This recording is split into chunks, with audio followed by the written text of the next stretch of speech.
Yeah, I want to go ahead and welcome everybody to the PSAW3 virtual training sessions. The Protected Species Assessment Workshop is really designed to bring the latest and greatest updates to researchers within NOAA and its collaborators.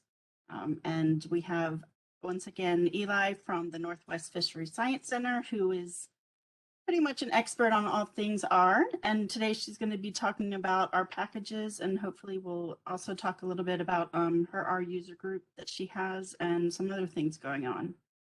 So with that, Eli, take it away. Hi, everyone. Really excited to be back, and this time talking about R packages. All the notes that I'm going to be working from are online, and I'll post that link here so you have that. A lot of the time, I'm actually not going to be have my notes up on the screen because I am going to be showing you the things that I'm going to be talking about. And in addition, there's no setup required for you to follow along and do the exercises that I'm going to be showing and start playing around and building your own packages. We're going to be working entirely on RStudio Cloud, and you don't need to set up an account or anything. You just log in with a Google account, and you'll be able to open up copies of the environments that I'm working in. Okay, so one more time, let me put that here. Okay, so a few logistics here. So I'm going to go through, my goal, I'll go through about an hour, and then we'll have like a 10-minute break. And I will try to watch the chat for questions. You, of course, can unmute, and if I don't see your question and ask me, I'll try to be careful to stop periodically and look over at that chat. I also encourage anyone in the participant group who has the answer to just jump in there and help each other out if you have questions. Okay, so without further ado, let's jump in and start learning about R packages. So the goal of today is for you to learn the basics of how to do an R package and build your own R package. You will be doing that within the first 30 minutes on RStudio Cloud. It's really a quite simple task. And then in part 2 is after the break, depending how fast I go, I'll also show you some bells and whistles. So the first half is really just going to give you an introduction to R packages, but it's not going to be, how you would do them for your actual work, to create a real product. In part 2, I'm going to talk more of the details of how you create a product. Part 2 is not necessary, but it's a nice thing to at least be aware of part 2. And then in part 3, I'll show you how to share your package on GitHub. I'm not going to go into how to use GitHub and how to use Git in this workshop. I have another workshop down here that you can go through. I've got all the notes here. I've got a video of that, and that'll give you all the ins and outs of how to work with Git and GitHub. All right, so let me post the link to the notes here one more time. And let's jump into part 1. Okay, so I have 2 computers open here, so I'll be looking to the side every so often. Okay, so first off, why would you use a package? If you use R, you've worked with packages, you install packages, but why would you personally use an R package? So the short answer is that the package framework really helps you write robust, documented code. And it will really help your collaborators, and it will help yourself use your code. If you've ever been in that situation where you come back to some code that you wrote, even like 6 months earlier, and you're like, what does this do? What are these parameters? I don't know how this works. Why didn't I document this better? Then you are in the situation that using an R package will solve. Another reason to use our R package, and really is something I'm going to focus a bit on today, is that it makes it really easy to bundle data into a package. So if you have data that people are using, it creates a nice way that they can use a package to load that data, and it comes with all this documentation.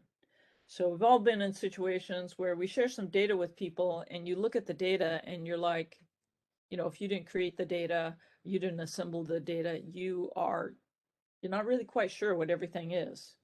And an R package allows you to include the documentation with the data in a really nice way. You'll see how that is, and it makes it really easy for your users to see the documentation and also use your data. And then another thing, and this is something I use a lot in reports, is it makes it really easy to version your data. So what does version mean? So like, so we have a data set, and then we update that data. So after it's updated, it's not the same as the data before it was updated, right? So that you can think of that as a new version of the data. And I don't know about you, but I'm always in situations where we've got a report, we've got lots of figures, and we're scratching our heads thinking, wait a second, is this figure using the latest data? And then sort of trying to dig in there and figure out, like, which version of the data was this using? And those kinds of problems are not necessary and totally avoided if you use a data package. And I'll show you in the examples how that works. Okay, so there's the longer answer if you want to read that. So let's jump in now, and let's start looking at some packages. And let's learn what a package looks like. Okay, so let me copy this link for you. Okay, so this is what is going to take you to RStudio Cloud. There. Okay, so what I'm going to try to do here is I'm going to go to this the way that it should look for you. So I'm kind of logging in as a student. Oh no, come on, log out, log out, log out. Okay. Okay. So I've logged out. If you've never used it before, it should look like that too. So now I go to that link that I just posted. You can either get it from the chat or it's on the notes for the website for the notes that I'm working from. Okay, so you'll come to this page and you can say log in with Google. So I have a lot of accounts here. Normally I would be logging in with my NOAA account, but that's the one that I teach from. So that's like the admin one where I have like full control. I want to show it the way that you'll see it. So I'm just going to log in with this personal account there. So this is how you should see it. Fingers crossed. It works. Okay, there again, put in the chat again. This is the project that we're going to. Okay, takes a moment to start up. All right. So should it look like that. You will notice up at the top, it says temporary copy. So when you close this out, all the changes that you're doing today are going to disappear. and that's fine. If you want to save a permanent copy and work in your own RStudio Cloud workspace, you can just click there. We're using the free version, so I mean it's not going to cost you anything, and nothing's really going to happen. You can, if you want to keep it and be able to go back later to whatever changes, you can just click that. But I'm going to work in the temporary copy because that's fine. Okay, let me make sure what I've got here. Okay. This a little bit bigger.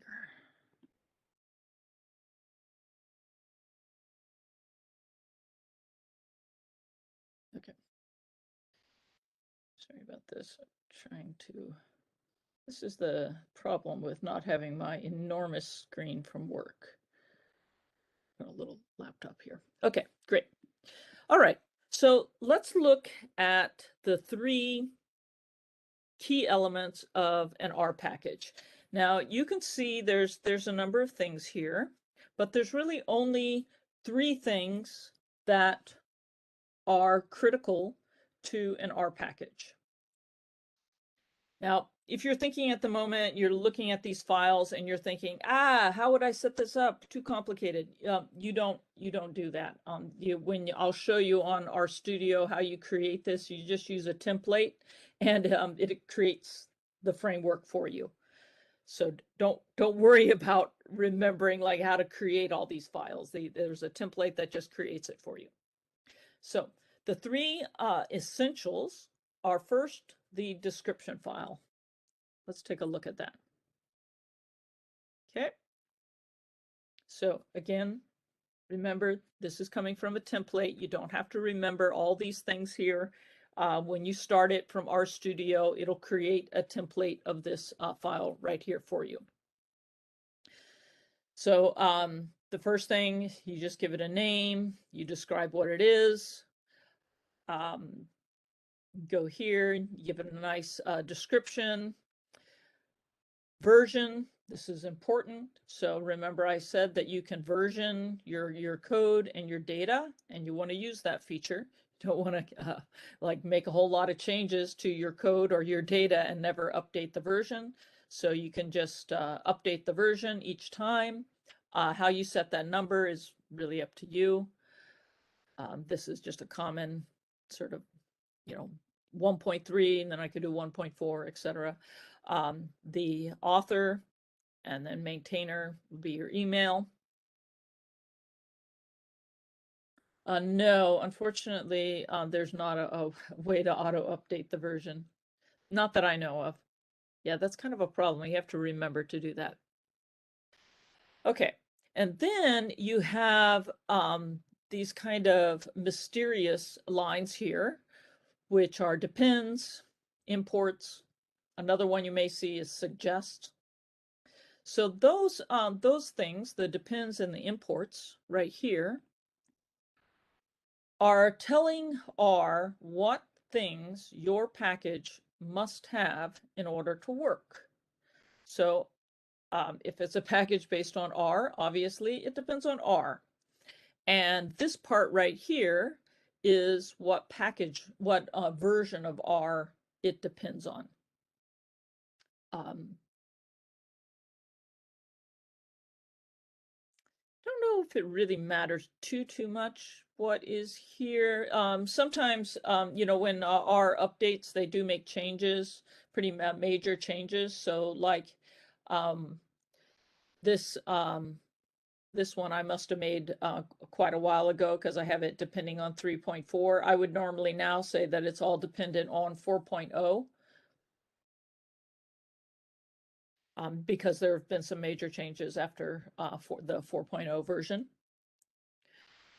Okay, and then another thing, and I'll show you examples of this for the depends, like you may see that there are some packages that would be listed here.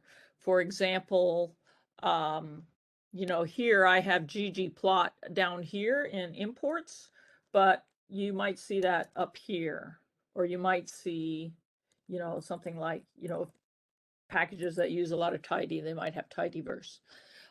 So what that does is that it's going to load up that package into the user's workspace when your package loads. So in addition to your package, it's also going to load up whatever packages are listed here. I'm going to take that off, which you may not want to do, but just be aware that that's what happened. That's what's going on there. And and imports are packages that your functions use, but it doesn't have to be loaded into the user's workspace. Like they wouldn't even know that these packages were loaded, actually. I'll show you examples of that. Okay. The rest of this we can basically ignore until later. Okay. So the next key file is this namespace file. And you can see it says generated by ROxygen2, which is what we are going to be using for documentation. And you can see it's generated by Oxygen2 and do not edit by hand. So you're not going to have to worry about your namespace, but you need to understand what the namespace is doing. So the namespace is saying what functions from your package you want the user to have access to. So like they're not like hidden or internal functions. Like you might have functions that are hidden and internal. The user can't, when they load your package, they can't just like use your function. That would be an internal one. But in this case, I have one function, it's called little forecast, and I export it. So that means when the user loads up this little package, they can type in, they can use this little forecast function. So export is always talking about exporting functions. The other thing that we'll see here is import, and that is importing functions from other packages. And I'll show you an example of that when we go later on. But for now, you don't have to worry about this. Just realize that you do have to have this file and that it's going to be created for you. Okay, and the third thing that we have to have is the R folder. And within this R folder are going to be our functions. But as you'll see when we get to the data part, it's also going to have our data documentation. So let's look at a function. This is what they look like. So this part right here, this is the documentation for the function. It's in our Oxygen2 format. And this part down here is our function. So let's look at the function format. So this is the name of the function, little forecast. Oops, right there. And then we're saying it's a function and it takes these two arguments, data and in years. And now you can see it's doing two things with the data. It's using a function from forecast. So you can tell it's from forecast because it has forecast : : So it's using this AutoArima function from forecast, applying that to the data, that's its fit. And then it creates a forecast, again, using a function from the package forecast. And then it's going to use a function from ggplot2 to plot it. No, forecast is not part of base R. So if we go back here, you see in the description file, in the imports, I tell it, hey, my package needs the forecast package and it needs the ggplot2 package. So Nikolai asked, when do you use suggest rather than imports? So suggest would be things that you use, for example, in your vignettes, but it's not required for your package. So if you go to this little forecast function, forecast and ggplot are part of one of the functions in the package. So they're not suggested. It's not like in my documentation. It's actual required for my functions to work. The difference between depends and imports is that here, all my functions that I'm using from forecast are, I'm specifying them like this with the forecast : So they don't have to be, the user, when they load my package, they can't type, say auto arima and get that. They would have to load the forecast package themselves to get auto arima. But I want to use it, so I'm using it using this : notation.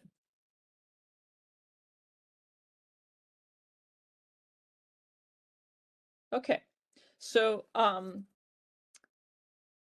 this : notation is really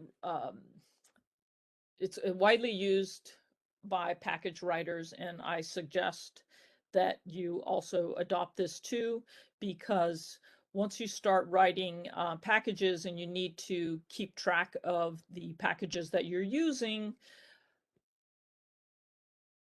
using the : makes it really clear where every function is coming from. And then if you are creating packages that are like sort of, real products, for example, if you were uploading them to CRAN, you would be required to do this. But it's just a good practice, even if you're not uploading a package to CRAN. All right, so now that's the structure of our little function there. If you write functions, that should be familiar. Let's take a look at the top, which is the documentation. Now, I could, for a package, I don't have to include that documentation. I mean, it would work fine if I deleted the documentation.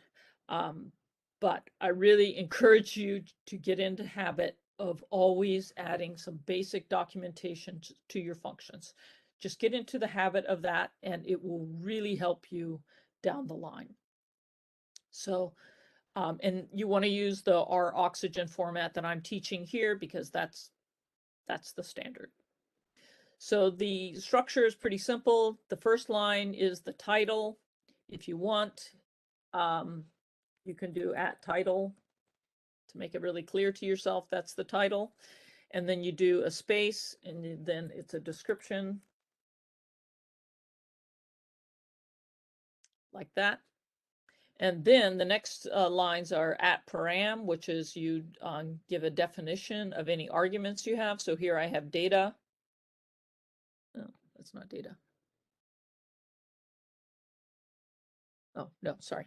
Sorry, that's my examples. Yes, looked at the wrong place. So I'm looking down here in my function. I have two things, data and in years. So I need to define what those are. Data, that's what it is. In years, that's what it is. You can give examples if you want. It's not required. The only required parts are basically the title, defining the parameters, and then this next part down here is telling it to export it so that the user has access to it. If you left that out, it's an internal function, and the user wouldn't have direct access to it. Okay, so let me look at the questions here. Okay, in the R Oxygen documentation, starting with @ gives a ton of options. Should we know all those? No, you don't need to know all those. I would suggest starting small and simple.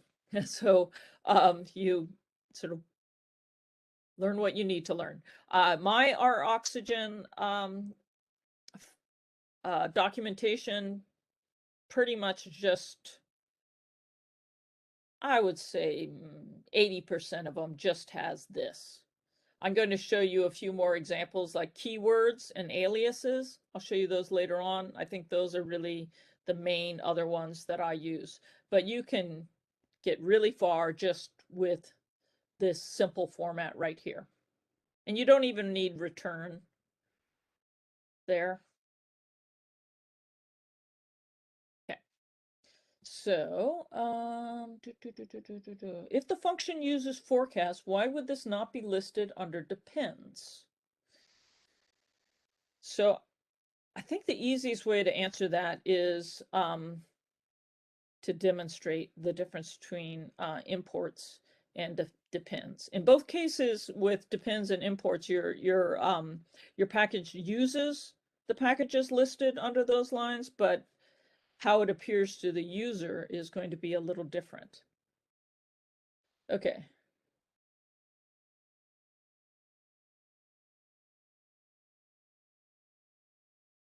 Do you have to export functions that you load with that notation? No, you don't do that. So export is your functions. So the functions that are in your package that you wrote. So the functions that are here in this R directory, those are my functions. So I decide whether I export those or not. I'll show you, let me just show you some examples here. Okay. So let's jump in and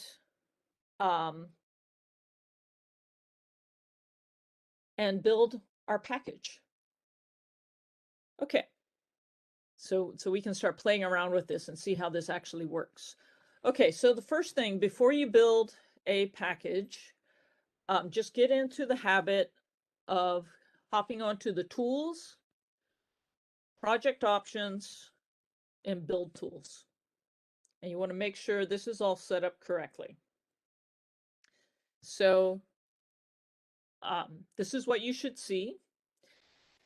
Now, if you didn't see this part right here that says generate documentation with ROxygen, what that means is that you didn't install the ROxygen2 package.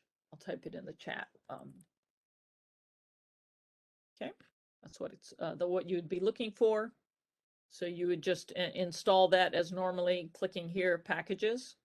Now, since you're using a workspace that I created for you, I installed all our ROxygen2, so you don't have to worry about that. So you will see this. So you want to make sure that's checked. And then you want to click the configure and make sure all the checkboxes are checked.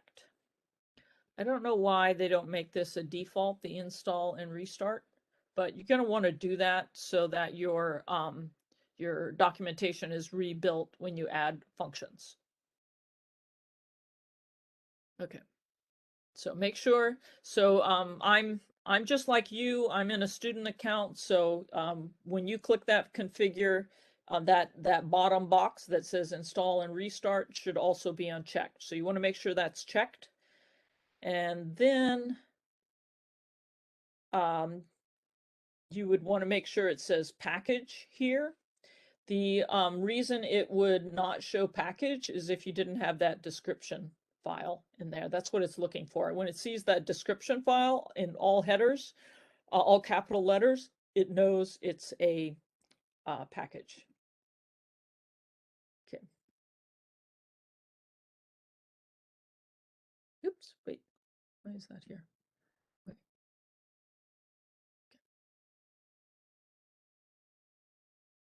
Okay. Oh, wow, why did it stop sharing?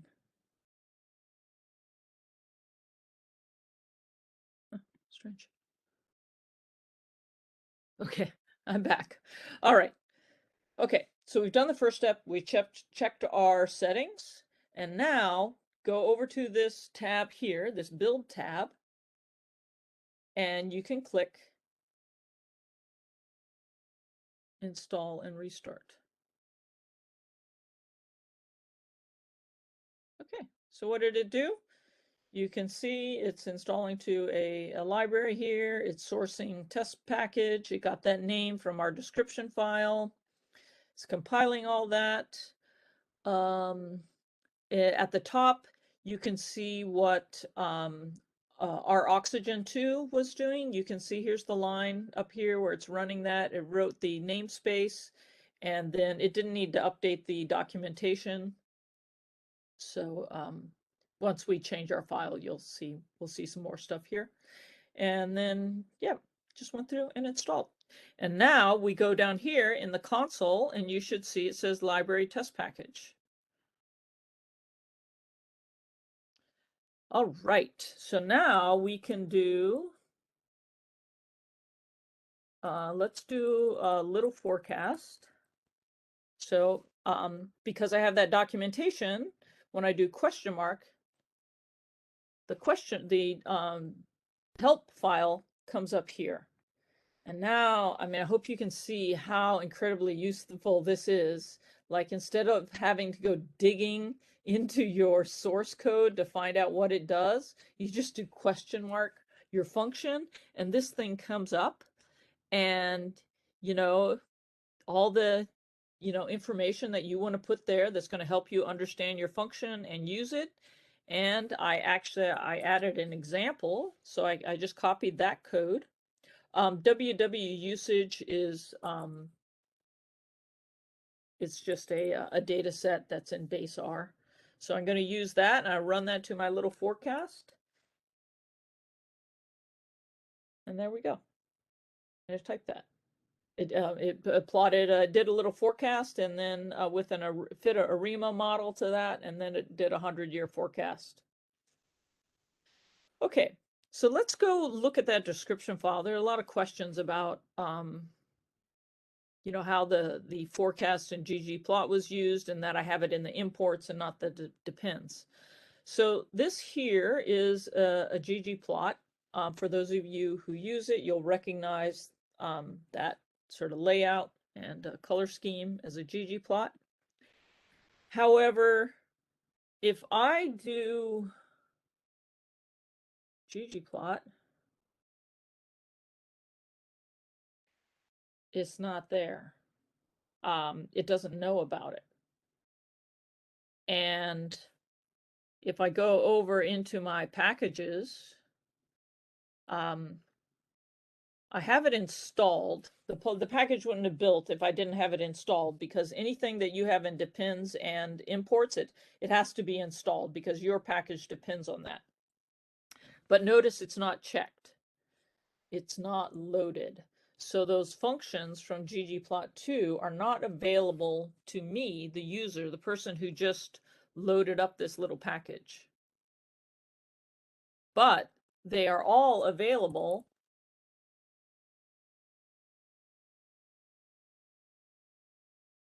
if I did this. Oops.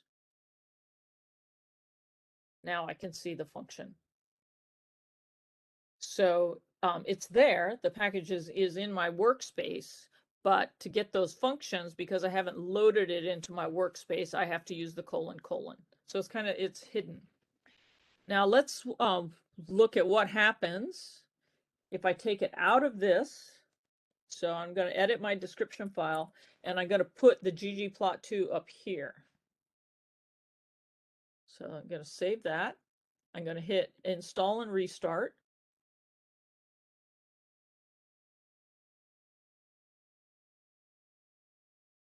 It loaded up test package, and look at that. Now ggplot2 is checked. What that means is it loaded ggplot2 into my workspace right here when I did library test package. And now if I were to do that, I see the code because it's loaded into my workspace. So you may wonder, okay, why would I ever care about that? Why didn't I just put everything on depends? If that is easier for you when you're learning, just go ahead and do that. You're going to be loading all those packages into your workspace. But when you're learning or you're getting started, that's just fine. Just do that if that's simpler. As you get farther along, and especially if you're creating a product that's going to be used by other people, you want to lean away from monkeying with your user's workspace. So notice by having it up here, I changed, when I loaded test package, it changed my workspace. It loaded this package. It did something to my workspace. And just, if you're creating something that's going to be used by a lot of people, then you would try to avoid doing that if you could. Okay. But if that feels complicated, don't worry about it. Put everything in depends. It's just going to load all the packages up into the and everything's going to work. Okay, let me check the chat here, see if I have some more. Okay, new messages. Is the information coming from the forecast package? The information coming from the forecast package. Well, the functions are coming from the forecast package. So I was using so this auto arima is a function in the forecast package, which you can see by looking here. Okay, so let's jump in and let's add a function. Let's add some things to this. So if you go back to project here and you look at the README, I gave you a little example. So here's a super simple function, and let's just add this. So I'm going to copy the code. Don't get the little hashy tags here. Just get the code. Just get this. I'm going to copy that, and functions go into the R folder. So we want to do File, New File, R Script. Paste that in, and then we're going to save it. And we're going to make sure, so if you end up here a project, you need to just double click on the R folder, and you can name it whatever you want. I personally always name it by my function name because that way I remember, but it doesn't really matter. All right, so now we have this new function, and notice we do have the export here. I'll show you what happens if I accidentally leave that off. Okay, let's go up here and see what our oxygen did. It recognized we have this new function and it created the new documentation. I haven't showed you the documentation, but this is what our oxygen 2 is creating. It's these files. You don't edit those. It'll warn you not to. Okay, so now if I do hello, that's my new function. Hello. There we go. It worked. And I can do question mark. Hello. And my documentation shows up over there.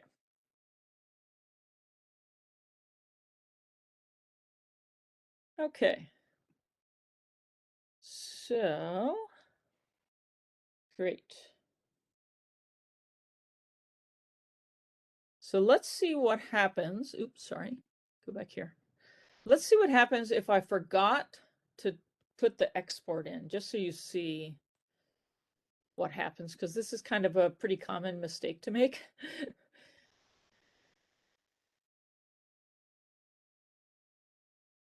Okay, so now everything, so I just installed and restarted. That's what happened. And if I do hello, still there, that's great. Okay, let's run my function. Hey, what happened? It's not there. I just put it there. I know it's there. And now I'm very frustrated because I know it's there and it didn't work. So first thing is to go and see, take a look at the namespace. And now I'm frustrated. Why is hello not there? It's supposed to be there. I put that documentation there. And so I need to kind of take a breath, go look at my documentation and see, I forgot to export it. Oh, okay. That's right. At export. So now when I restart it, I just rebuilt it. I clicked the install and restart button. And now when I go to my namespace, now I see hello, yay. And there it works.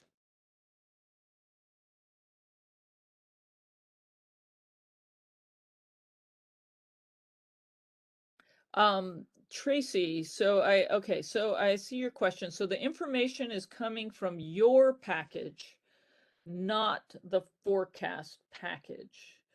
I'm not sure what you mean by information.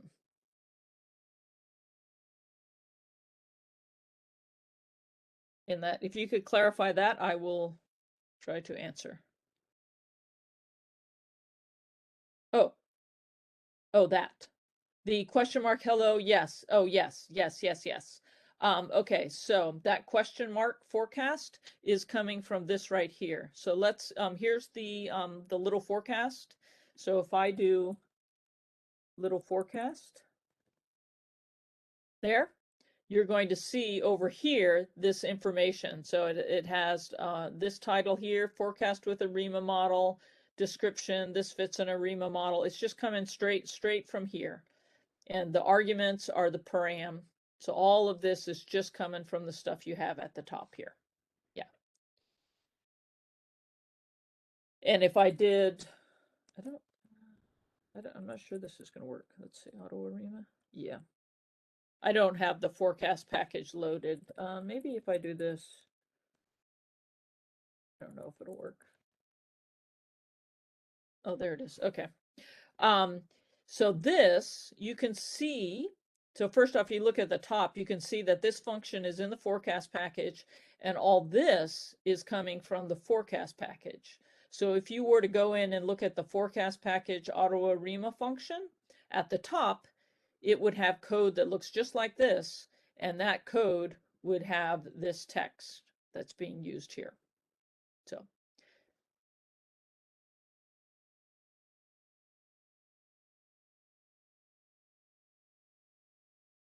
Okay, so Jim asked, I take it there are cases where you wish to keep a function private, internal, and wouldn't export? Yes. So like your utility functions that users don't need to use. Remember that when you load your package, it's going to mask any other functions from other packages that have the same name. So again, that might be kind of a mean thing to do to your user if they have a function themselves that's called, you know, take an average. I don't know, something, just something, you know, like really kind of common to do. If you load all of your utility functions in, then you're increasing the chance that you kind of wipe out something, or well, mask something in their workspace. So it's just sort of generally like only exporting what you need to export to the users.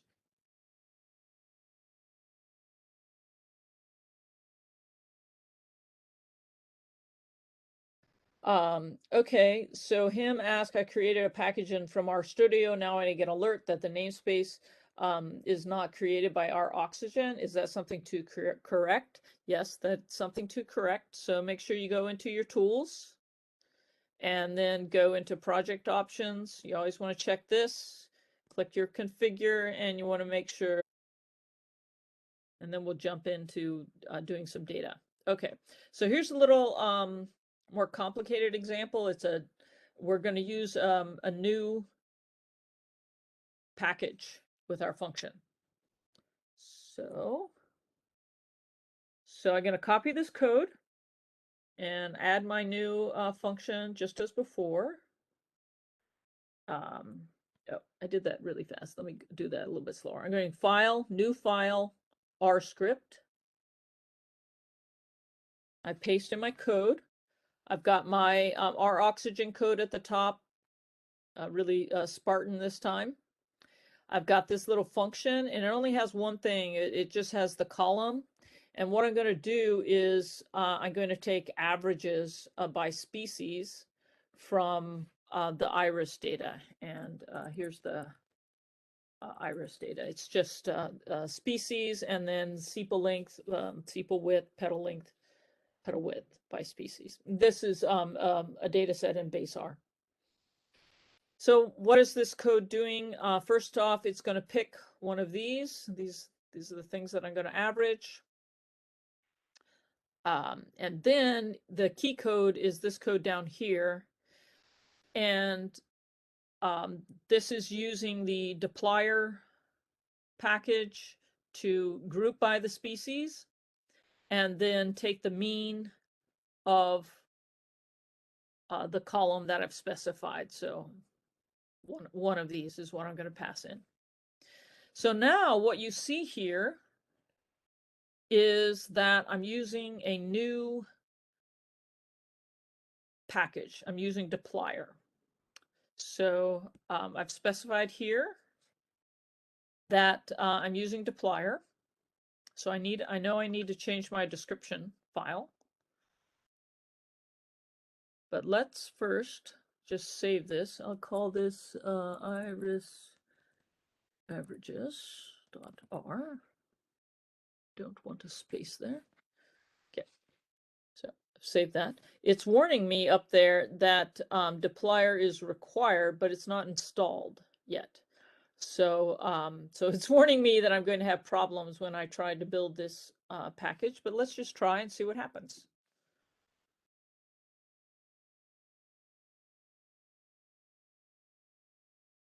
Okay, great. Well, it built fine.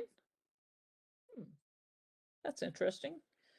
Didn't have any problems. If I wanted, I could click the check. That would alert me that I had problems. So check just goes through. It's going to check all your code. It's going to make sure all your the packages that you're using are being declared in your description file. And you can see here, I've got a warning. Oh, what is that? And up here, this warning is the part where it's warning me that I've got some problems here. So there are two things. One, it doesn't know what a pipe is, that sort of percent arrow. It's a special kind of operator. It doesn't know what that is. And then it's also got this warning here that, hey, you haven't declared this package. So I could see that there's a problem there, but I can also just run this and you'll see that we're going to have some problems. So so you see here that it doesn't know what that pipe is, and I guess it didn't tell me that it didn't know about dplyr. I guess I got stopped on the first problem, which is it doesn't know what this thing is. So let's first tackle the first thing, which is that we haven't declared dplyr. Let's close these things out here. If you were writing this function, you would probably know that the pipe there, this thing here, this pipe is part of dplyr. So one strategy that you could take is to go here. So just as a note, everything I'm talking about now, it's all written out in the notes. So you'll be able to go back and reference this. Okay, so I could add it here in depends. And remember, that's going to load dplyr into the user's workspace. So let's save that and let's install and restart. Oh, okay. Now it says, hey, you say this depends, but you haven't installed it. Okay, so now this is a real error. So let's go in here. That's easy to fix. We're just going to install dplyr.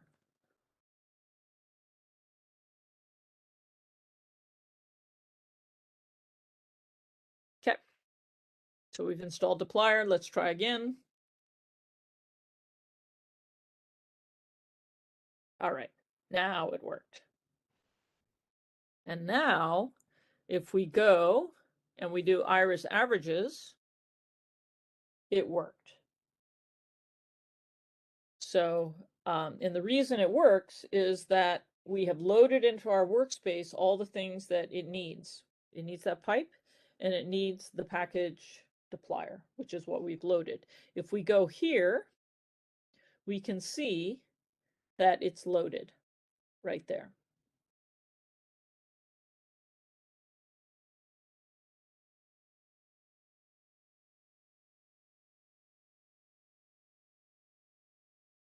Okay, somebody asked, how do you set it up to ask the user to install missing packages? So that, I believe that is, yeah, is a checkbox down here. So it will install dependencies. That doesn't happen in the build process, but when you share your package and people install it, it will install dependencies by default. And that will happen too if you share your package on GitHub. The default behavior will be to install the dependencies when the user installs your package. Okay, so now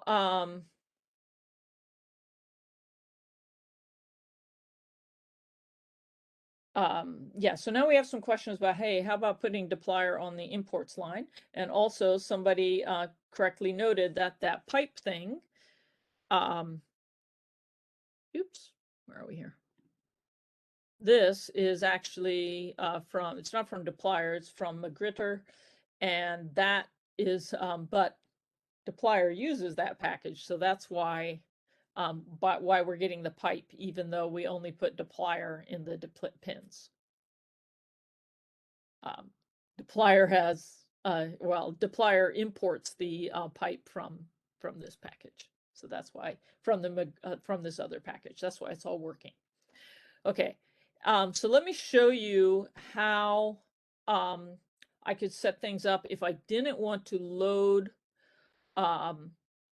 dplyr into the user workspace. So let's uncheck that. Okay, going to detach dplyr. So let's see what happens if I put dplyr into imports. So now it's down there. Install and restart.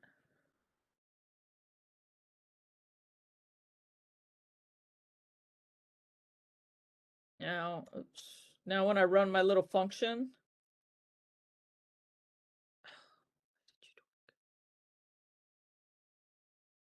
should not be working. What did you load? Something got loaded. Hey, come on. Why did you do that?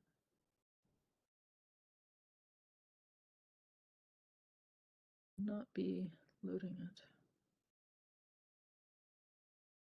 Stop loading that. Okay, did it work? Okay. Okay, great. I don't know why that was still checked. Maybe I didn't uncheck it. Okay. Anyhow, so so now when it's down here in imports, it's not checking this box. It's not loading dplyr. And so it knows about these functions because I put it in imports, but it doesn't know about this pipe. And if you use tidyverse, you'll run into this problem quite a bit, which is why I did an example of this. It's just so common, and many of us do use piping and tidyverse. So if you run into that problem, what you have to do is, I'm going to show you how to do this. It's all in the notes, so don't worry about remembering this. You do at import from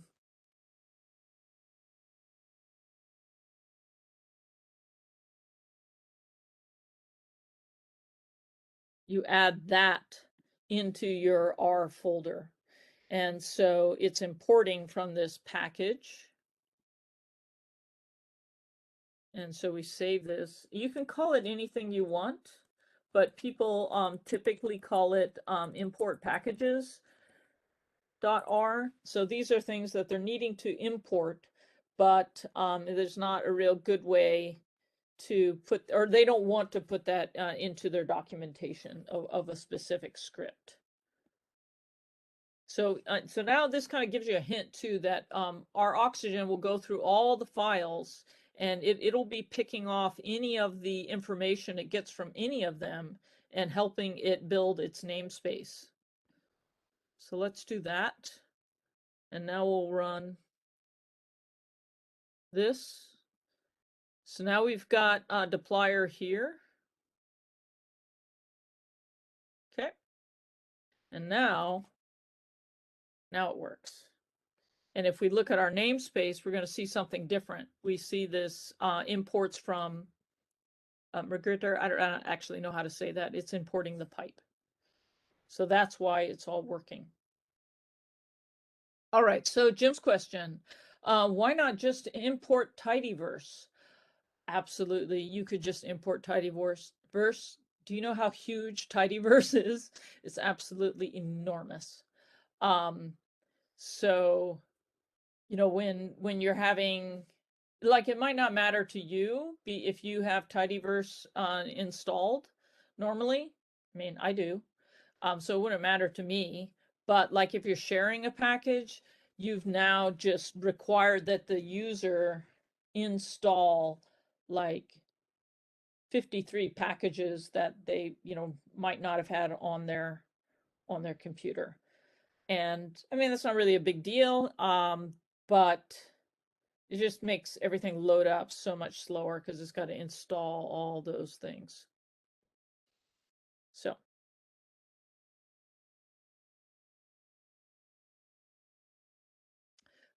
Instead of imports, can the packages need to be installed under that that install packages? No. So everything that you are importing anywhere needs to show up here, and I could put that there. Technically, I should because I'm importing from it. The reason I didn't have to is because dplyr is pulling in this one. You wouldn't necessarily know that. So like if I didn't know that, then I would have just listed it. So you want to have everything that you're importing from listed here, because what's happening is like this is telling R, okay, to build this package, these are all the things that I'm going to need to do the rest of the steps.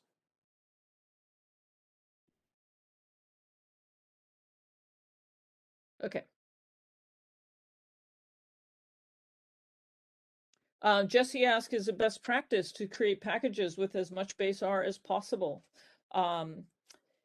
Yeah, so anyone who develops R packages, I develop R packages for the public. Yeah, I use as much base R as possible. It is, I mean, you really increase your maintenance load if you use more packages than you need. I mean, every time those packages change, you've got to update your own package. Whenever people load your package, they have to install all those packages. It takes a long time. Yeah, it's just if you can create lean packages, it's helpful. Now, that said, you know, I will often create a package like for a paper. So like if a paper, I'm creating all these functions and stuff. I will often create a package for that. And in that situation, it's just for me. I load up all the packages I want that I'm going to need. It just makes it easy. Like if I have, you know, 20 packages that I need for this paper, I want to just say install paper 2022, and it's going to load up all those packages I need. It's going to create my space exactly the way I want it. And that's fine because it's for my work. But if I'm sharing something, then I go lean. All right, so it's 11 o'clock. I want to jump in. I guess we'll go a little over an hour here, but I want to jump in and show you now. Let's jump in and add some data. So I have a toy data package, but instead of doing that, we're just going to stay in here because we're already in here in this test package. We're just going to start adding data here. So how do we do that? We need a new folder. It's called data. And this folder is special. This is not going to be just like our raw data. Our raw data, if we want that, let's say we had whatever our raw data is. I'm going to put CSV files in there, but it could be anything. The convention for that is to call it data raw. This is totally optional. And there are many, many situations where you would not have the raw data in your package. But if you wanted to, this is the convention. So let's add some data there. So I'm just going to use the MT cars data set in base R. So let's do write.csv, MT cars file equals data raw cars.csv. Okay, great. Okay. So now I've got my raw data here, and now I need to put my data objects. So this is data object. So like if I say, A is 1 to 10, A is now a data object. It's a vector here. I can have, data frames, matrices, these sorts of things, list, whatever. Those are all data objects. And if I were to save A, it gets saved in this special format for R. So in the data file, I need to have these data objects like A saved into the particular form. So let's just do it so you see it. So let's do let's call cars.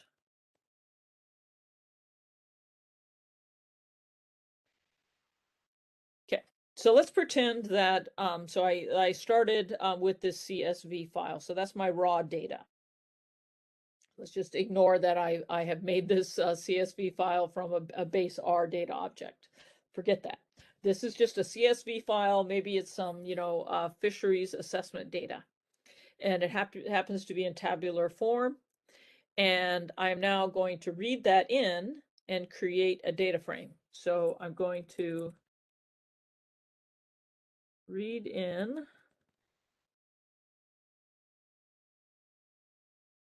cars.csv. Okay. So I read in my data. It's a data frame. And now I save that as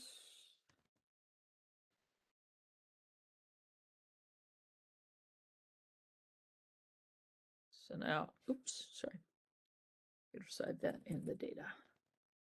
Okay. So now my data file is not empty anymore. It's got an RDA file in it. So that is the data in this package.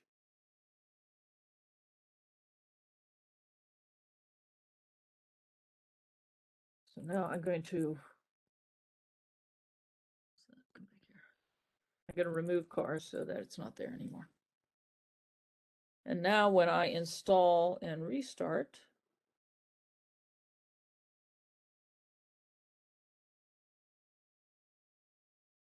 should have loaded cars. Yep, there it is. So I'm going to remove it.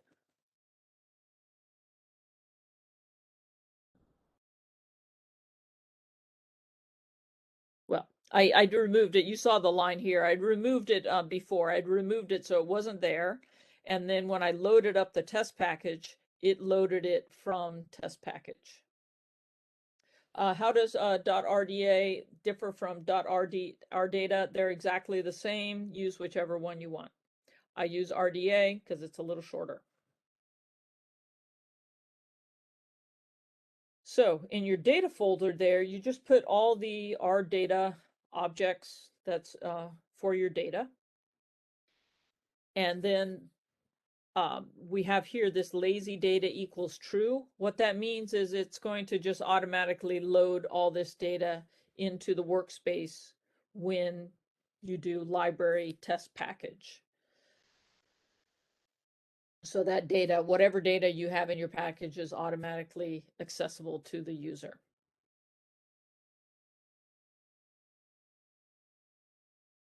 Okay. So now what we want to do is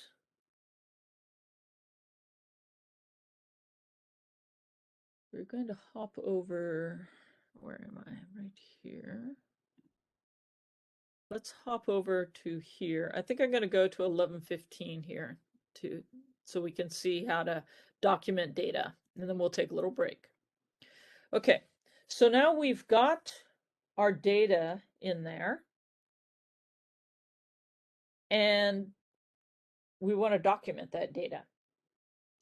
We're going to use the same R-Oxygen type code, comments, documentation that we use for our functions. So,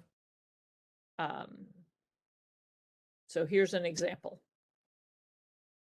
So let me just copy this, copy that. Jump back over here. Okay. Okay. So now I'm back there. I just copied that I jumped over to the notes from the lecture to get the code for that. So I didn't have to rewrite all of that. Where does it go?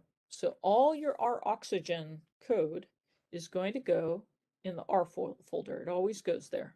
Even though you think of, oh, wow, that's for functions. No, it's all your R-Oxygen code is going to go in that R folder. So we need to say file, new file. I'm going to call it an R script. Now we're going to paste this in. So let's walk through what this looks like. So some of these things will be familiar. We have our title, so we describe what the data are. So it's horsepower, different cars. I actually changed this to be the MT cars data set. I'm not going to describe all the columns, but these are, you could go and you could describe as many as you want. So all this part is just your description. Add whatever you want to and is appropriate to describe your data set. Then you have these things here. Let's see, what is important here? Okay, this part is important. You need to have the name.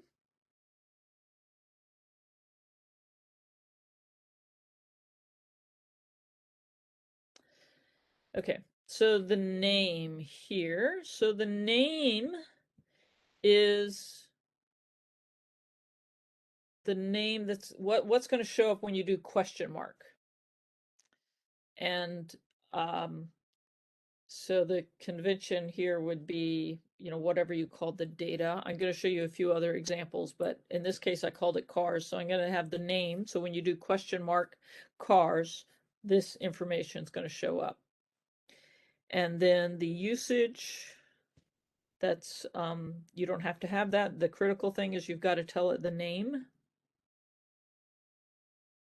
Format, you can put that there if you want. That's just for the user. Keywords is something that you're going to want to add. It's optional, but it's going to be really helpful once you start doing a data package that you distinguish your R-Oxygen comments, documentation that has to do with functions, and that has to do with data sets. So I will always, when I'm doing a data package, I will always have the keywords tag, and I'll have like keywords functions, and then keywords data sets. Okay. Great. Okay, now we want to save this. So another tip here, you can name these files however you want, but I'll give you a tip that when you have data documentation, I always put the data tag like this on it. Really saves me time later finding my documentation for my data sets. So now I can tell that's a data documentation.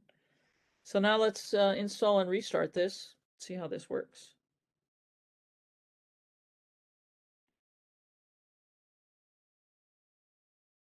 So now when I do cars,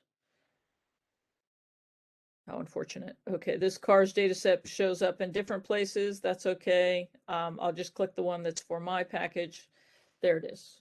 So this is what I wrote here. You're seeing it here. I find this one of the most powerful features of doing a data package, having this documentation right there.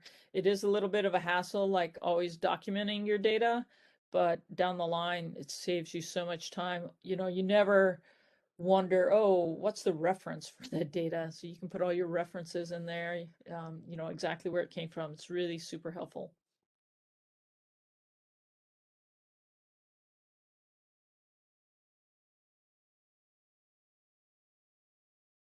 Yeah, okay, so Nikolai, I'm going to get into that later. I'll show you an example of a data package that's for a viability report at my center, and I do exactly what you're talking about. So you can sort of dive in there and see how I do it.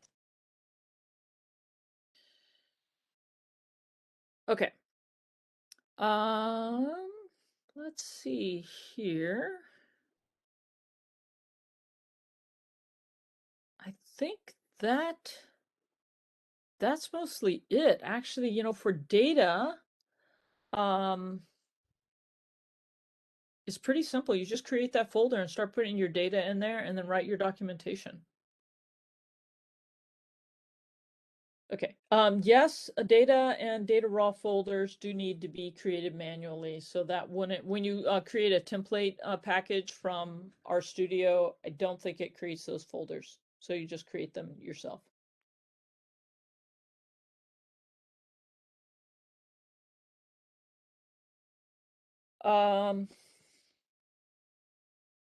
Well, let's see. If you're submitting a package to CRAN, they're really picky. If you're hosting it on, say, GitHub or hosting it just on your machine, I guess it's too large when it uses up the memory in the user machine. Yeah, I've never run into that problem except when I'm uploading a package to CRAN. And then they complain about my data sets being too big. So that brings up another thing here, which is this file called R-build-ignore.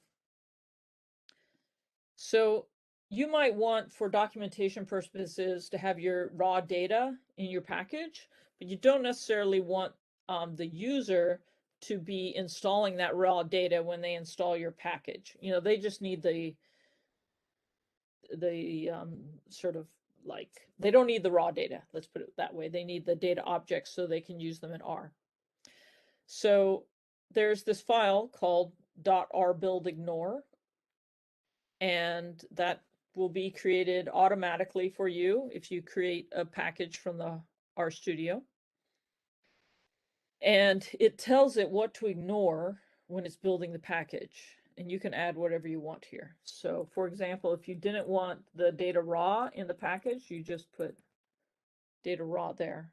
And now when it builds the package, it will ignore that and not include it. So that's a way, like for documentation, you have the raw data files, but you're not installing that every time you install the package.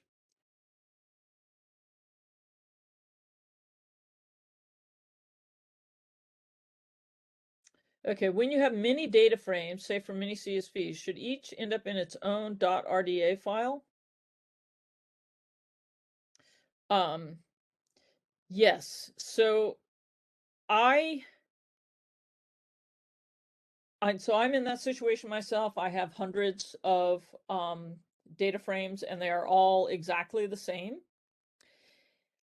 And I mean, I could put them in one RDA file, but documentation gets a little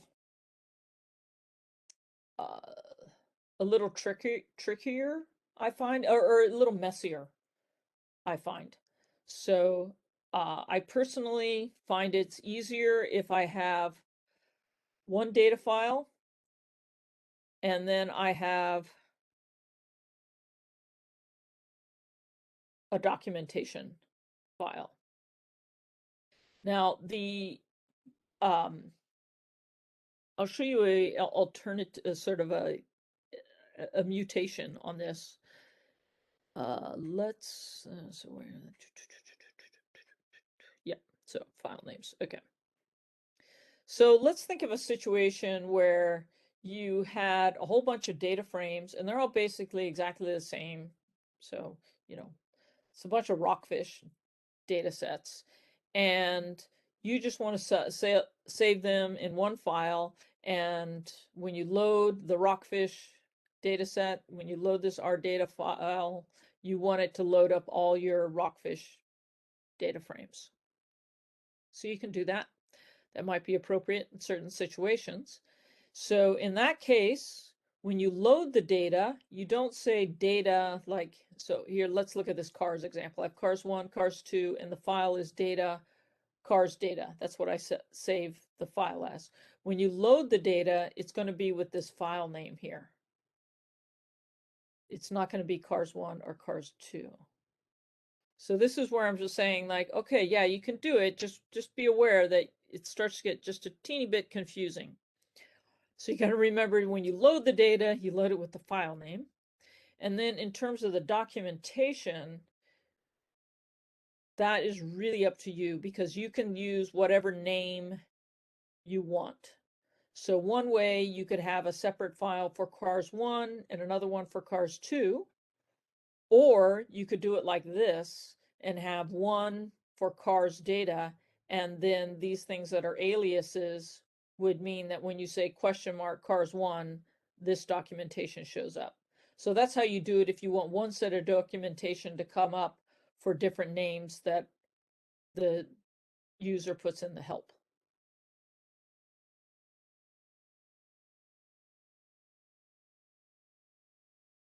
When you're starting with these data packages, though, I would start simple and start with the case where you have, like I have here, you have one data object and then go in and have one documentation file. Start like that, get kind of used to it. Once it feels comfortable, then start adapting it to your use case.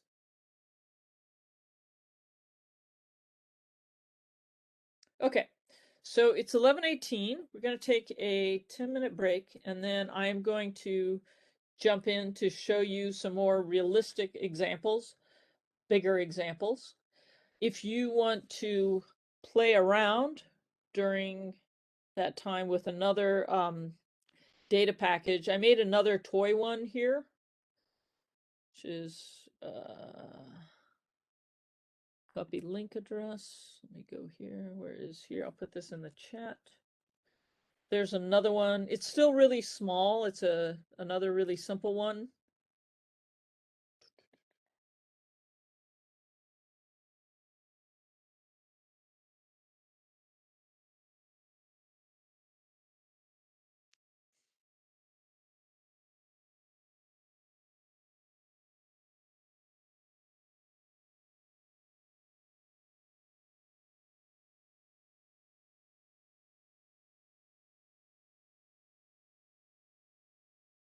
Okay, hold up. Okay. Okay, great. Yeah, it kind of starts you off in a weird directory. So just click on project so you get back over here. And you can see I just have a little more data here. And I have a vignette here. And I'm gonna, when we come back, we're gonna take our 10-minute break. I'll quickly show you this vignette, which is gonna show you how you can use versions. But the big thing we're gonna do is we're gonna jump into showing you some of the bells and whistles. Okay, so 10-minute break. Be back at 11:30. If you need to step off, I'm just going to sit here and answer questions. Just sort of open question time before we move on to other stuff.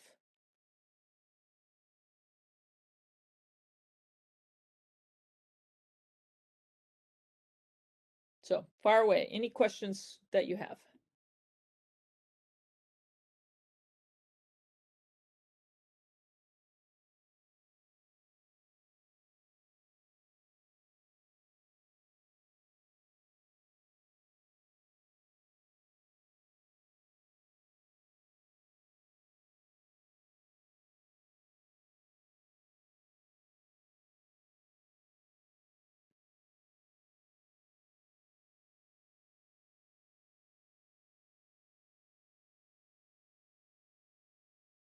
Mm. Yes, yes, you can. So there's a question about specifying the versions of imported libraries.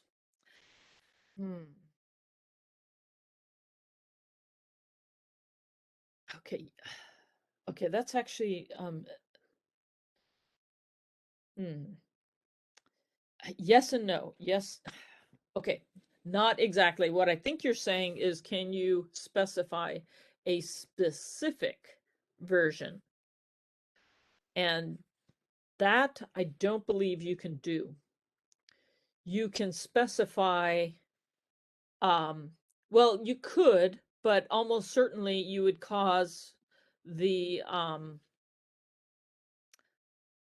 package not to work for most people. So,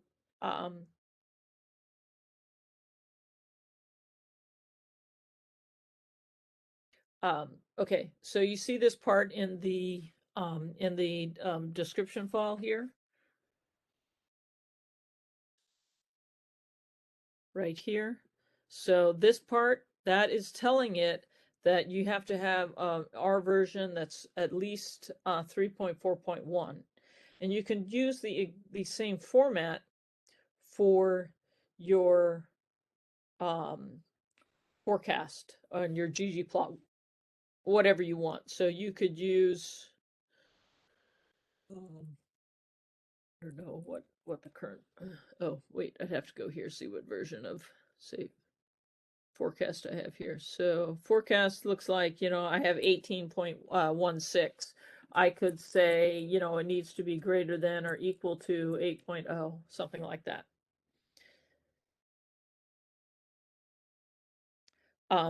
Now, I believe that you could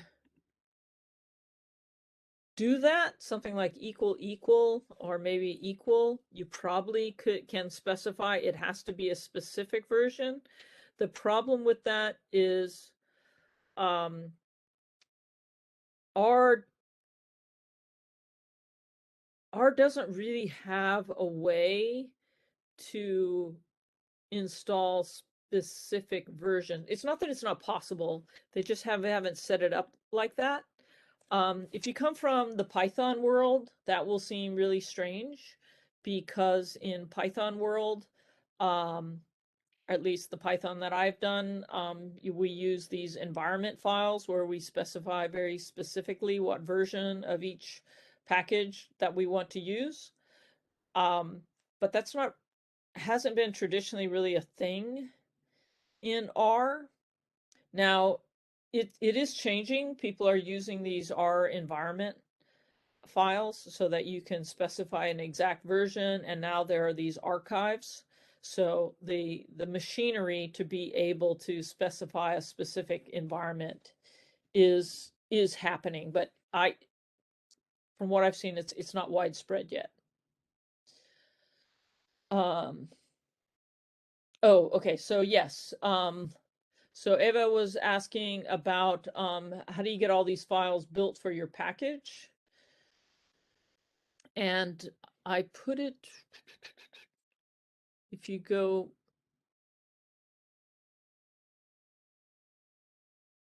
here and you go into click how to do this in RStudio on your computer. If you click there, it's going to expand here and show you how you do it. But I'll just give you an example. So, okay. I am now in RStudio desktop. So this is, I'm not in the cloud. Okay. I just clicked this on my desktop. So I'm here, my desktop. And if I go over here and I say project, new project, yeah, sure, new directory. So if I do that, I'm going to have this option here, R package. I can click that and I can give it a name.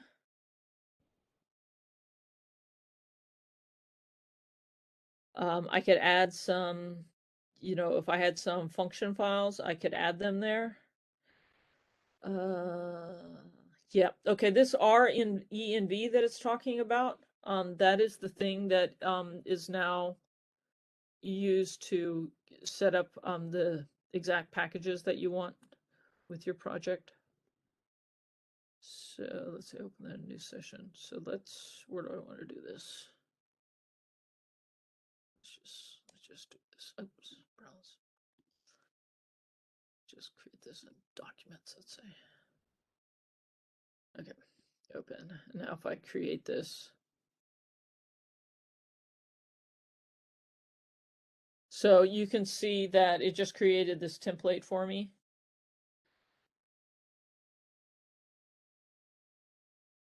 And there it is.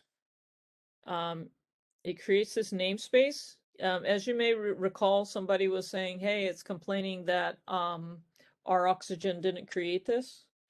And that's because it already, RStudio created a template namespace for you. And you're going to have to delete that. I think, yeah, it gave you a little hello world. It's a little unfortunate, I think, that it doesn't use an R Oxygen 2 template. You can see it doesn't have the little tick mark here like that. So that's unfortunate. But it does give you those basic files. So it's a good start. I think, let me go let's see if I've got.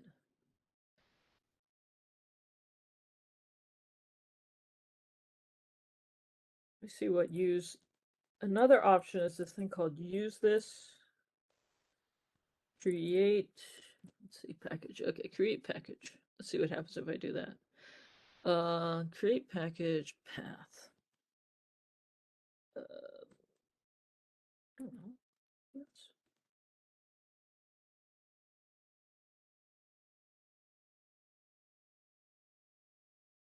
I don't know if this is going to work. I'm doing this kind of on the fly. Oop. Okay. Hey, there we go. Okay. So, so you can see what, maybe you can't. Where did it go? Yeah. I use this package called use this. This thing does a lot of, it's a really handy one for just creating like templates for all kinds of things. So it's, if you use R a lot, it's a good one to start learning to use this package. So this one creates that package template. And I bet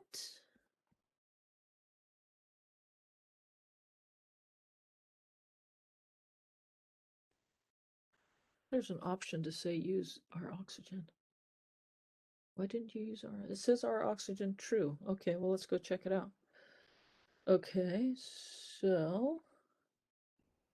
Okay, so you saw I just ran that code that said create package, and by default use this uses our Oxygen 2. So let's see if we go here and yay, it added these extra things. So I think this is a little bit more helpful because it sets it up to use our Oxygen 2 right from the beginning. And sad, it didn't give us a template function. So it's not perfect. So you have to go someplace else to get a template function with your template R Oxygen 2 header. Okay.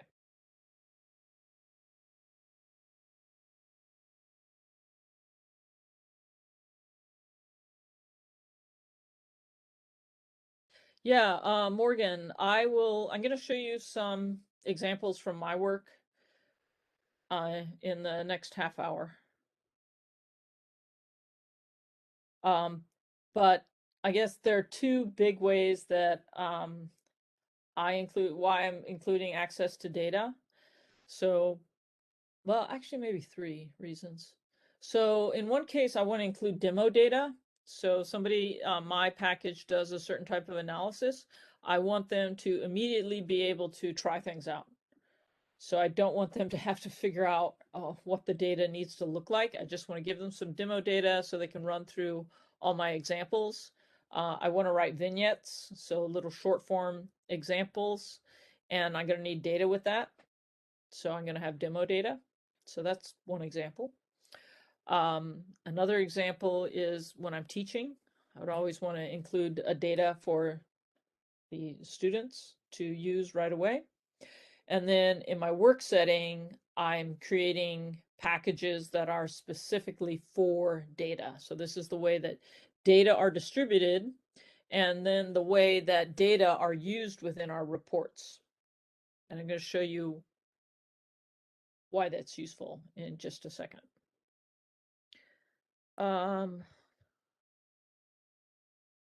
Okay, Tracy, if we want to create a package where we are importing data that is in the same format each time, but the data changes by species, is that doable? Well, yeah, totally. I mean, you could just save that as, you know, each R data file is saved under the species name. And you could use this example here of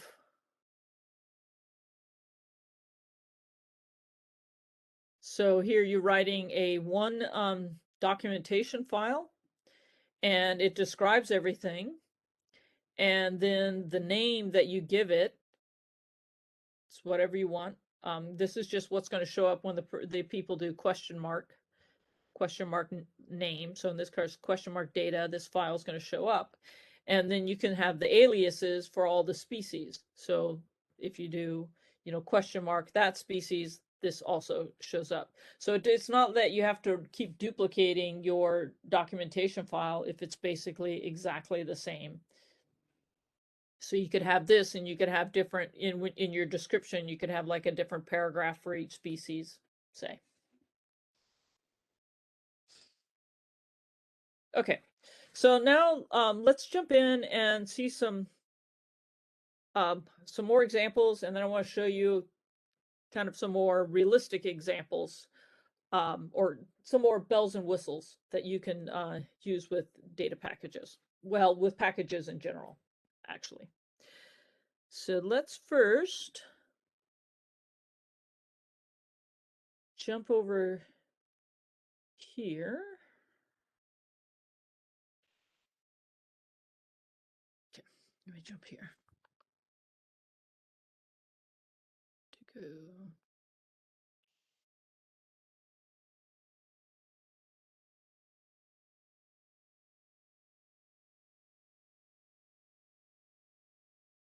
Oh dear, where'd it go?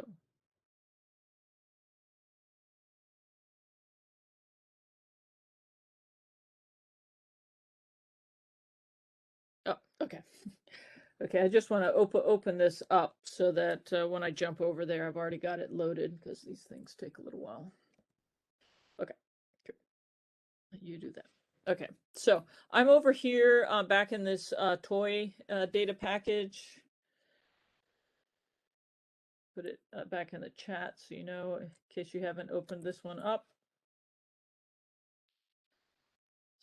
Okay, so I want to show you a vignette. So this is in the vignettes folder. And if you open this R Markdown file, it has a special little header there. And I'll show you what's nice about these vignettes in a moment. Again, as with all these things, you don't have to memorize this, because it's all shows up when you do a template. You do file, new file, R Markdown, from template, and then you pick package vignette. So creates that for you. Okay, so you just have to worry about your content. So as I mentioned, one of the nice things about having a data package is that you are now your data are versioned. So now you can create. Oops, I better install and restart this. You can say create figures. Let's let me see what's in this data. Okay, so in this one, I've got this data set WW2, and I'm going to use this in this vignette. But the thing to notice here is that I have added this figure caption that says what package version I'm using. So it's using this code here. So package version. So the function is just you give it the package name, and it shows you the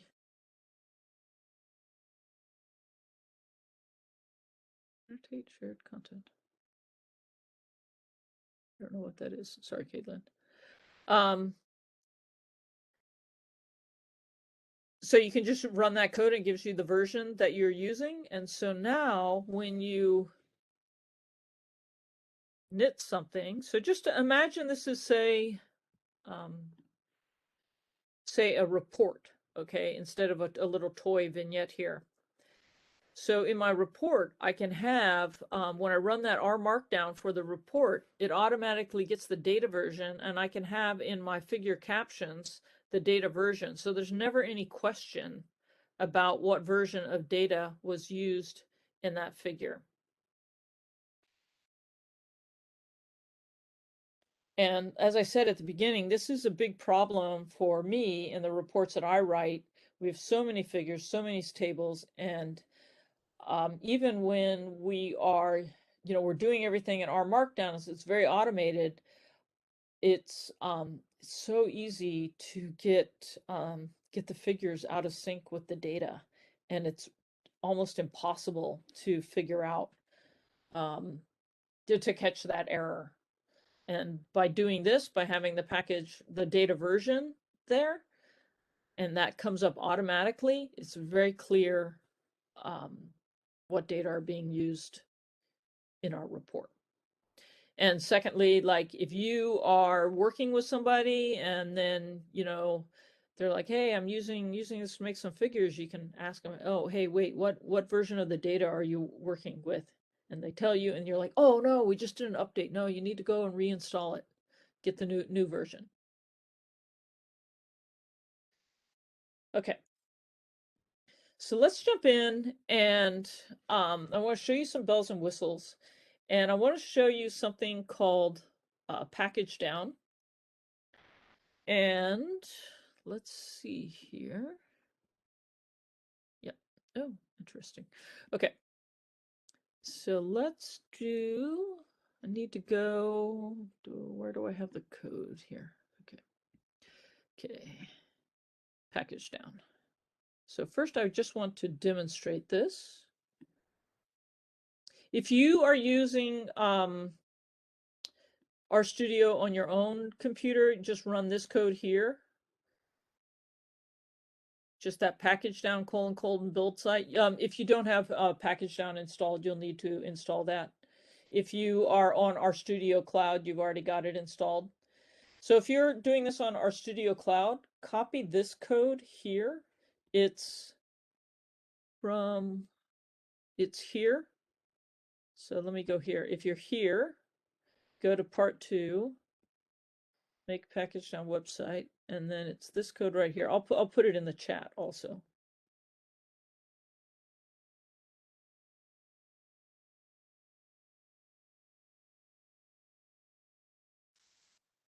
Okay. So this is a really nice feature of, if you organize your things into an R package, you will automatically have this. So let's just do it.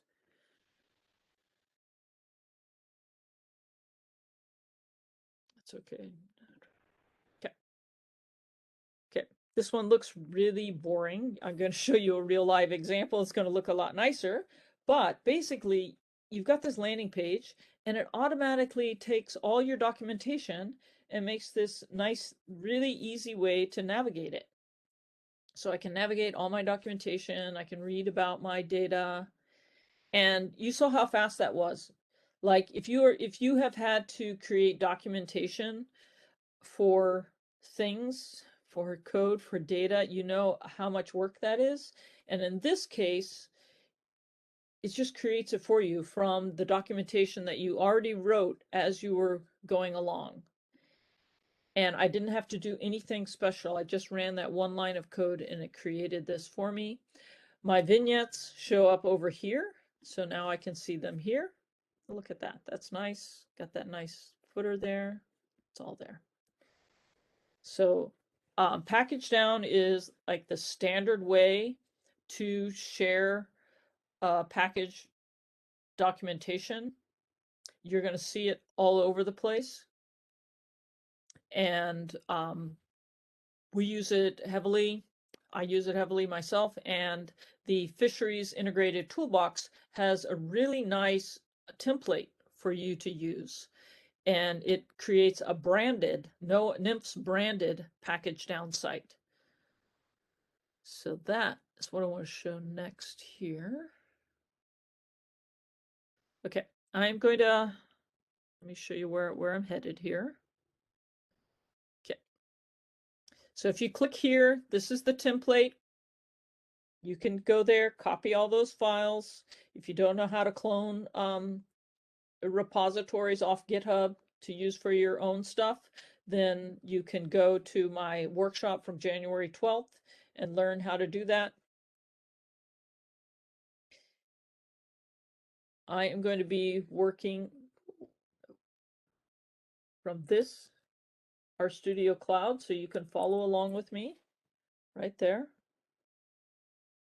Okay, so let's go here. So this is, now I'm at the one that I just posted in the chat. So this is now, it's still a toy data set, but it's this branded, NIMS branded one, and it's got some extra stuff with it.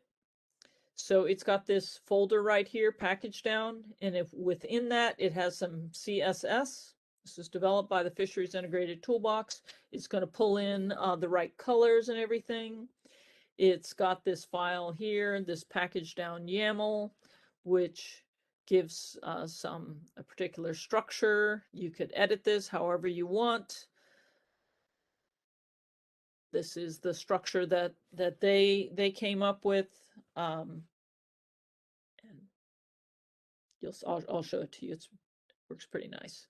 So let me just gonna hop back over here. So I need to grab the code. So then remember the code that I'm using right here. I'll put it in the chat again. This is only for RStudio Cloud.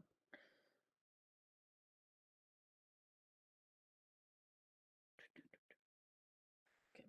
This is the code that I'm using. You can do it too. Go here, put that there.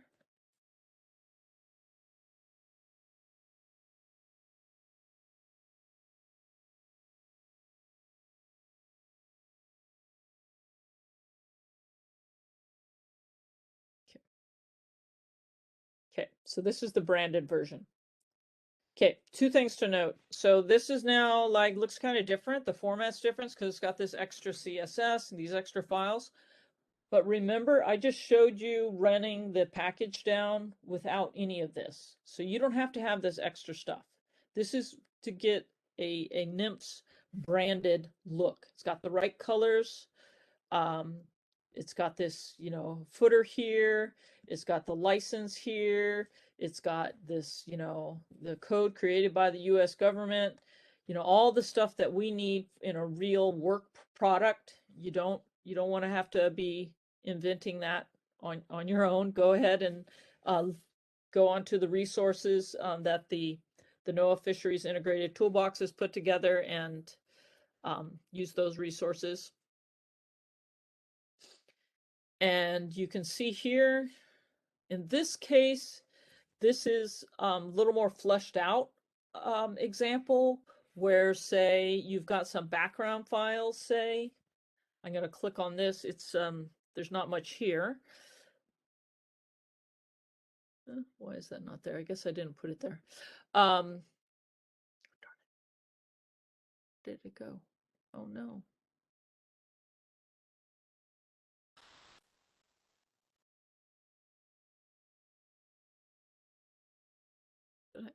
I accidentally did something. Okay, sorry.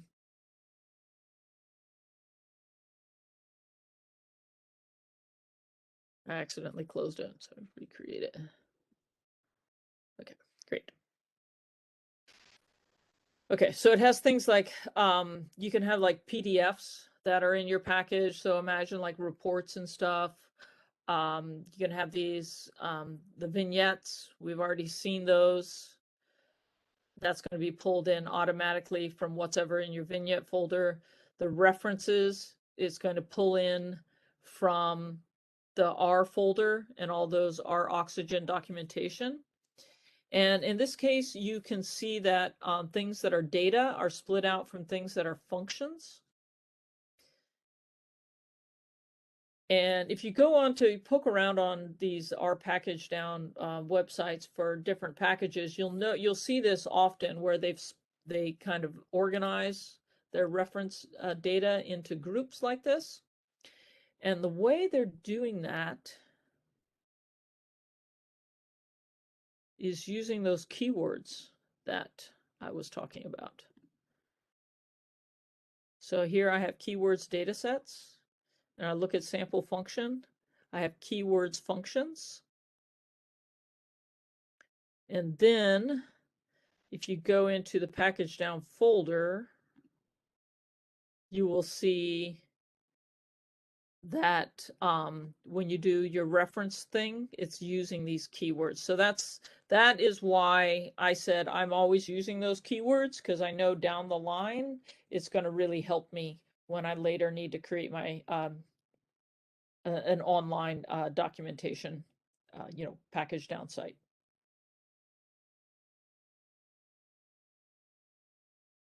Okay.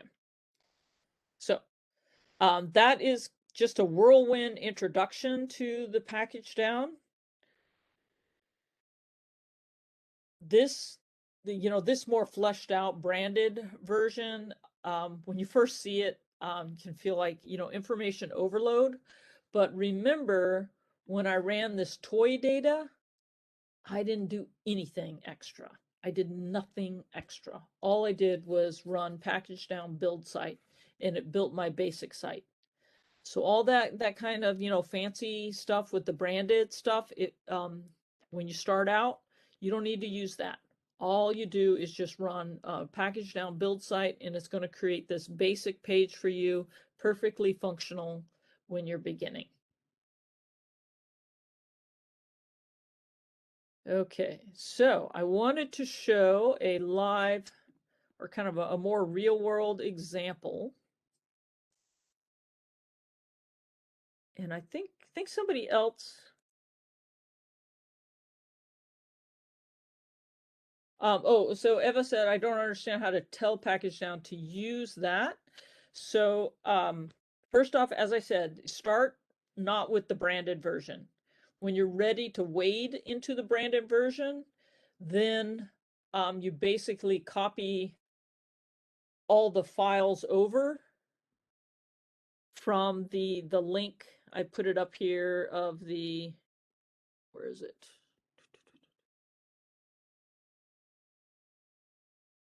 If you go right here onto this GitHub site, it has all the files that you need, and it has the instructions to do this.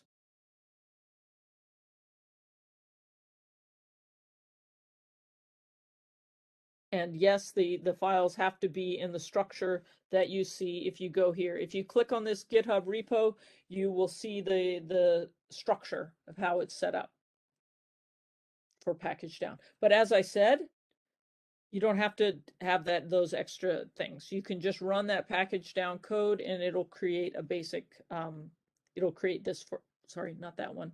It'll create this one for you, a real simple package down site without anything extra. You don't have to do anything. Okay, but let me show you a, this is not, where is it? Northwest Fisheries Science Center, math, bio, github.io/vr data. Should get us there. Yeah, there we go. Okay. So let me put this in here. Somebody else, if you scroll up the chat, somebody else has another example of a real data package. This is data for the 5-year Pacific Northwest viability reports. And so there's a lot of data for the different species. And this is showing, just gives background on the data, has all the references. A nice thing too, it runs these examples so you can plot out the data. And in this case, I have my vignettes showing up as data reports. And this has some extra stuff that the people who are using the data, that they want to see a few more things about it. I could put whatever I wanted here, more background. And then documents, it has a link to the PDF for the viability report.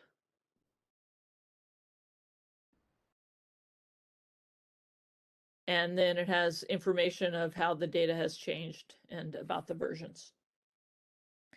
So this is an example of a product where the way that we interact with this is through this file here called data raw. So these have the raw CSVs. Everything else that happens is being run through scripts. So when the data people update these CSVs, what happens is GitHub Actions. So I don't have to do anything. This all happens automatically, and this website gets updated. So a workflow happens, and there's a script that's being, this is what's called a GitHub Action, and it's saying like when something happens to this GitHub repository, do some things. And what it's saying is whenever these data files are updated, I want you to source this, it's a script in the R folder, and then process the raw data. So this is in response to Nikolai's question about what is, how can you process that? So you can just have a script function that processes that and creates, it creates all the documentation files and creates, in my case, it creates the documentation files, it creates the vignettes, and it creates those RDA files. And so if you add a new CSV, it's going to create, new versions of all those files. If you delete one, it's going to delete them. And then once it does that, it reruns the package down. So it's running this code to update the website. So a bit of work for a really real front-facing product, but in the end, it saves a lot of time. It makes the data a lot more useful, and we can keep track of exactly what data are being used.